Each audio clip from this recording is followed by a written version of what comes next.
경제 소식꾼입니다. 현재 중국의 경제 상황을 두고 전 세계 경제 전문가들은 비관적인 시선으로 바라보고 있습니다. 12월 6일 IMF의 게오르기에바 총재는 세계 경제가 회복하는데 중국이 중요한 역할을 해야 하지만 현재 성장 모멘텀이 눈에 띄게 둔화하고 있다고 경고합니다. 중국은 세계 경제 성장의 중요한 엔진이기 때문에 양질의 성장을 지속할 수 있도록 강력한 조치를 해야 하지만 오히려 경제 성장에 역행하는 모습만을 보이고 있다는 이야기입니다. IMF는 지난 10월 중국 정부 공공지출의 급속한 후퇴를 지적하며 올해 중국의 경제 성장률 전망치를 8%로 하향 조정했습니다. 올 상반기만 해도 8.4% 성장을 예상했으나 곳곳에서 경제 파열음이 낮아 8%까지 낮추게 된 것이었죠. 거기에 내년 성장률 전망치는 5.6%로 더 암담합니다. 선진국으로 도약을 하려는 중국은 결국 중진국의 함정에 빠질 것이란 전망이 우세합니다. 이렇게 중국 경제 성장이 멈춰버린 이유는 중국 중앙정부의 강력한 시장 억제 정책 때문이라는 평가입니다.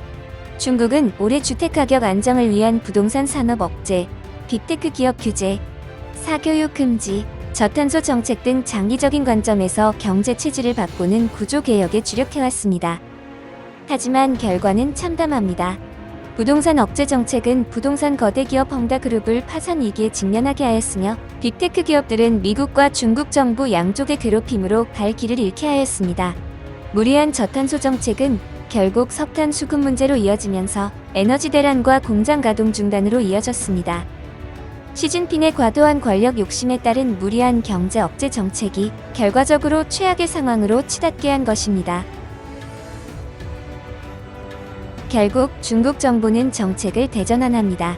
그동안 시진핑 중국 지도부는 강력한 부동산 억제 정책으로 과도한 부채를 경계해왔지만 경제 성장률이 30년 이래 최악을 기록할 것으로 예상되자 적극 대응에 나섭니다. 인민일보에 따르면 중국 공산당 중앙정치국은 경제 안정 유지를 가장 먼저 강조했다고 보도합니다. 그래야만 사회 안정을 통해 시진핑 장기 집권의 문을 열 수 있다고 판단한 것이지요.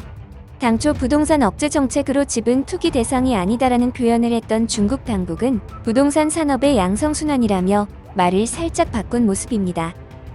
또 위기를 인식했는지 중국 당국은 12월 6일 지급 준비율을 전격 인하하면서 유동성 공급을 통한 돈 풀기에 나선 것도 인상적입니다.